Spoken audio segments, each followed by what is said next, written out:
વ્યાજનું વ્યાજ સાચું જાય છે ને જે તારા પૈસા દઈ છે. પણ શેઠ આપા તમને એવું લાગતું હોય તો મારું પાદેનું ખેતર છે ને એ તમારા ચોપડે લખી પણ એ આમાં સોપડે ચડી ગયેલું છે તારા આપા વખતે.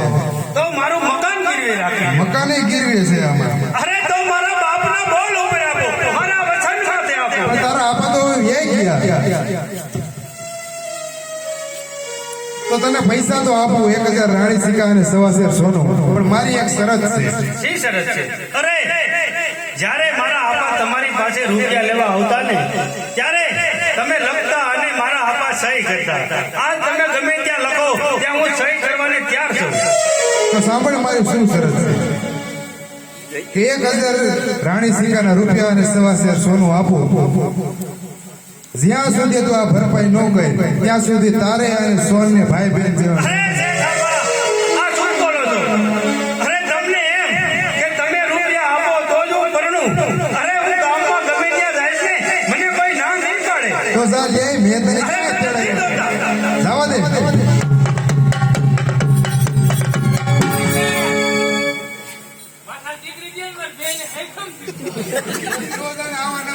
હાલ્યા જ આવે છે. હું કયું ડોક્ટર છું ઢોર નો?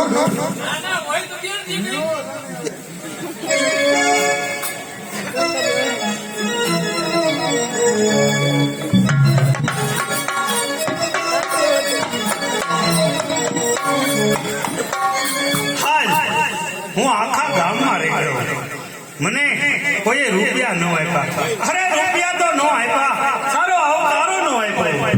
અરે હવે મને સત્ય સમજાય છે જ્યાં સુધી આપણો બાપ જીવતો હોય ને ત્યાં સુધી કુટુંબમાં જીવન જીવવાની મજા છે.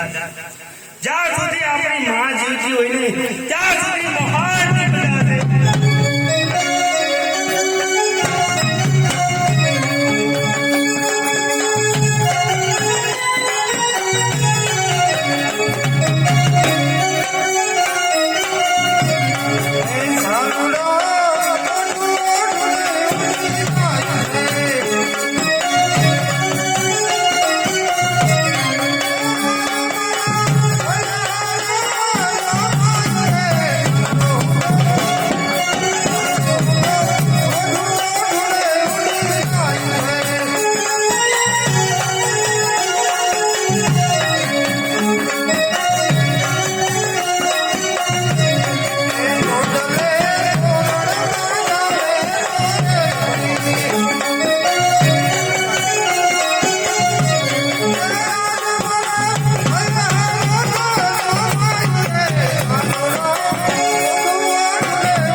ભાત લઈને આવી ગઈ. સાલ જમી લે. અરે સોન, એ અમૃત સરીકા ભાત હવે મારા માટે ઝેર સમાન થઈ ગયા છે. કેમ દેવરાજ? એ ભાત હવે મારા માટે ઝેર સમાન થઈ ગયા. એ ભાત હવે મારે નથી જવું. અરે દેવરાજ આવું નો બોલ અને સાલ જમી લે. ના સોન, એ ઝેર સમા ભાત હવે મારે નથી જવું. અરે દેવરાજ હું કહું છું જમી લે. અરે સોન, હે બાજુ તારા આપા મને હૈયારી થઈ જાય છે કે તુલસીના પાંદડે હું સોનનું પાણી ગ્રહણ કરાવીશ અને બીજી બાજુ ચિઠ્ઠી મોકલે છે કે 1000 રાણી સિક્કાના રૂપિયાને સવાસે સોનું હોય તો દેવરાજ રડવા. હા હા દેવરાજ હું સમજી ગઈ. આવું કામ મારા આપાનું કોઈ દિવસ ન હોય. આ કામ નક્કી મારી નવી માનું હોવું જોઈએ. માટે સાલ જમી લે. ના સોન, હવે તું પાછી ચાલી જા. સોન, હવે તું પાછી ચાલી જા. શું દેવરાજ તું મને જાકારો આપે છે? હું તને જાકારો આપું છું. તો સાંભળ દેવરાજ, અત્યારે તો હું અહીંથી જાઉં છું, પણ સાંભળી લે કે આવતીકાલે તારી સોન આપઘાત કરશે. આવતીકાલે તારી સોનની સીધા થશે. આપઘાત ના કરી ભલે મારે મારું માથું અડાડે મૂકવું પડે, પણ 1000 રાણી સિક્કાના રૂપિયા અને સવાસેર સોનું લઈ અને તારી ડેલી એવું પડેલમાં આવી. આ મારો તને બોલ છે. બોલ. આમ તો જો એવો સાંગો હોય અને ચાંદો આપણને જોઈ રહ્યો છે જોર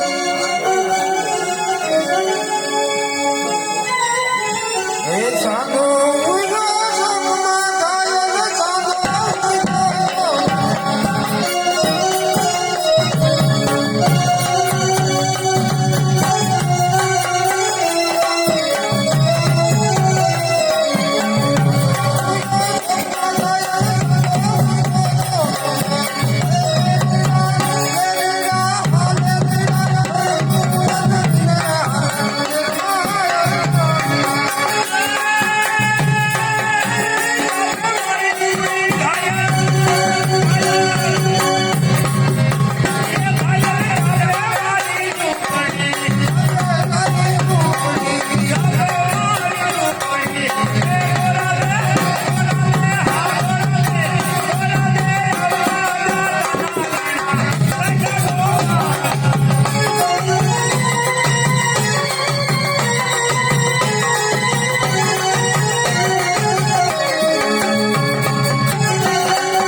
દેવરાજ ગામમાં ગમે ત્યાં જઈને કોઈ રૂપિયા ન આપે. રૂપિયા થોડા રેડા પીડા છે કઈ.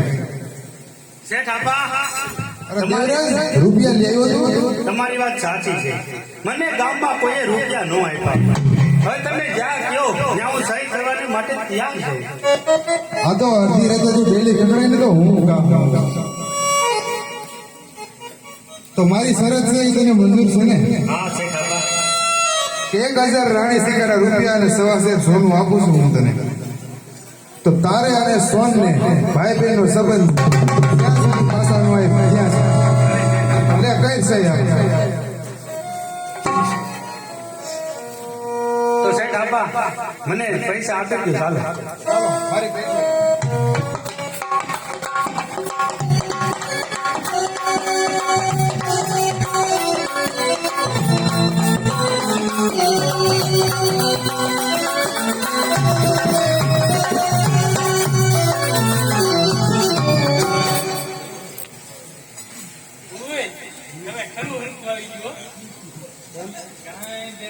પૈસા થાય નહીં કાંઈ આવે બાકી સોન ને તો હું તને જ પ્રણામ એ પાછો વિચારતો હોય છે તને આપણે આપવાનું કીધું આપણે કાંઈ લેવા દેવા નથી ભલે તમને વાત ન આવડે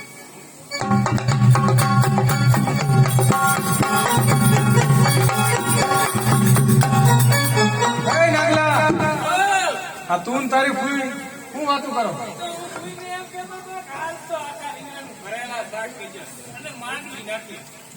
અરે તારી મંગલ વાણીમાં ફસાય એ આપણે શું કઈ કહેતા? કાંઈક તમે નક્કી બીજી કાંઈક વાતું કરો છો તો લગ્નની કા? રૂપિયા અને સવા છે. દેવરાજ આ શું અરે તમારી કેરીએથી કાગળ આવ્યો હતો કે 1000 રાણી સિક્કાના રૂપિયા ને સવા છે શોધો તો દેવરાજ પરણવા આવે. કાગળ કોણે કાગળ લખ્યો વેસાય હોવ ત્યારે આવે નાનકડી એવી હોવ. એટલે તમે પકાલાનો લઈ લ્યો.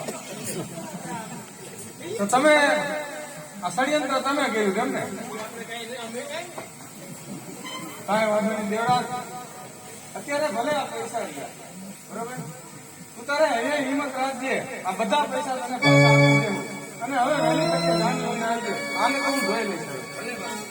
એ આવી ગયો જાનને. હવે આય રાણી આપણે લગ્નની તૈયારી કરો અને નાગલા તારે શું સંભાળવાનું ખબર છે? ખબર છે? શું શોભાની આ ધાન હતા બધું આયોજન કેમ કરવાનું શોભાને નીંદ નહીં ચાવી અને તમે આવતા ડાયરામ બેહો. કોઈ તમે ગીત ગાઓ. બાકીનું બધું એવું તમારે. જો તારી ઘટના ઘટવી ન હોય અરે ઘટના ઘટવા નો હતો. તમે લો.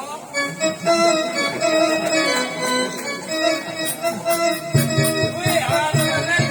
જવા દ્યો. ઘટના તો આપણે ઘટવા દેવાની નથી. ઘટવાની હોત તો ઘટી ગઈ. હાલો.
એ બાળા કાઈ સો ના